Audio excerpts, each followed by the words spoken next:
We have reached episode 100 of Inuyasha. Whoa. And of course, to celebrate that, we get an episode about a Mothman. Mothman.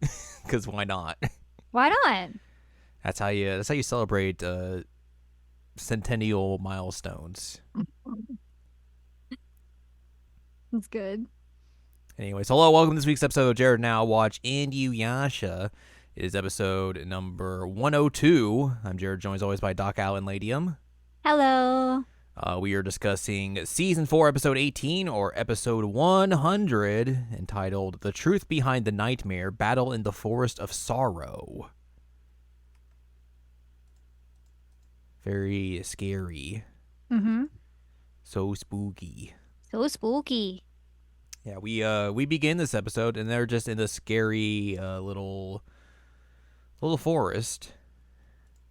Just hanging out, and they're like, oh, something bad's going to happen in this forest. And Inuyasha's trying to sniff around, can't find anything. And they don't know, moths come at them. Wow. Scary moths. And then Inuyasha blows the moths away, and there's just a dude there. They're like, are you this one dude? And he's like, no, that's another dude. That's his brother? I don't... I mean, I can check here real quick. He was yes. Maru's brother. He was his brother. His brother. Yeah, we get a little brief backstory about his brother getting killed by Inuyasha, which was episode 51. And as you were correct in recalling, this is the episode where Inuyasha and Moroku are trapped in the cocoon. Oh, okay. So you were correct. And I'm going to assume it's basically the same character. They just added some stuff to his face. Yeah, basically the same. Made his hair a little less curly, maybe. I don't know. Yeah. So yeah, he just like, yeah, my brother sucked. I don't really care that he died. So like, whatever. And then Inuyasha's like, well, you gotta die too. And this guy's probably like, what? Whatever, I guess. Sure, I guess we're gonna fight now.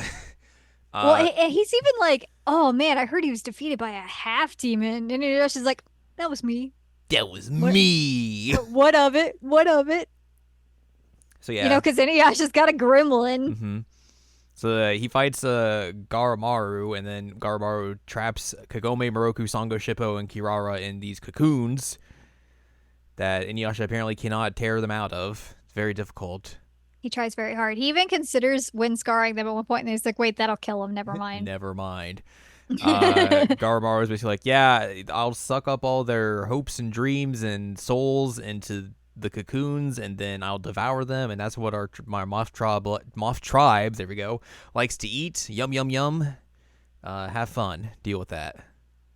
So yeah, Inuyasha tries to break him out, can't do it, and then decided, well, I'll just kill this guy, and that'll break the spell, clearly, because that's how this usually works. Mm-hmm. You know, pretty simple deduction there. Yeah, I mean, like, his logic is sound here. Yes. So he fights Garumaru, and Garumaru turns very big. Mm-hmm. Into Mothman. In the Mothman, and then immediately gets killed. Yeah, and then his big head's just on the ground. Is like, heh, heh, heh. Or, I still win. You thought you defeated me? Well, those cocoons are going to absorb them, and I'm going to become them. And then when I become whole again, your friends will suck you up, and you'll be reunited with your friends again. Ha ha ha ha ha ha ha ha ha. Have fun. Yeah, he also basically says like, hey, Inuyasha, like your biggest fear is being by yourself without these guys. Mm-hmm. And Ash is like, no, I don't know what you're talking about. True. While they're in the cocoons, all of them are having nightmares because that's what they gotta fuel the fear and despair to make the cocoon soul harvesting thrive, I guess. Yeah. Kagome's nightmare is that Naraku shows up in the real world to kill her and her friends and her family. Mm-hmm. Moroku has a flashback to when he was a child and his dad was wind tunneled, and then he also gets sucked up into his own wind tunnel after he sucks up Kagome and Sango. He also sees like these ladies singing at one point, Mm-hmm. which was wild with his mentor, not his grandpa. His grandpa's dead. Well, I guess his mentor's probably dead too, but that's beside the point. The ladies were singing. It was very weird. It was something, yes. Shippo sees his dead dad. Yeah, his dead dad around the dude's belt. Yeah, or his yikes. waist. And then a He bunch of drops all his lizards, acorns. a bunch of lizard demons going blah, blah, blah, blah, blah, blah, blah. He's very scared by that. That's Songo, you know what? That's valid. it was a lot of them. Songo is haunted by her brother's death and her brother Kohaku. trying to kill her and him and all whatever. And Kirara is just fine. No dreams. Kirara's there, no dreams. Head empty. Head No empty. thoughts. It's the way to be. So Yep. while that's happening, Inuyasha's trying to figure out a way to get him out. He's clawing at it. He's like trying to punch his way in and grab them out. He's also like taunting them. He yells at Kagome to just tell him to sit at one point. He's like, I could just do this by myself. I didn't know you were this weak. What a scrub. This turns into Richie from the Bear. Basically, he's like progressively hurting himself even more, like with his shirts torn and his arms bleeding.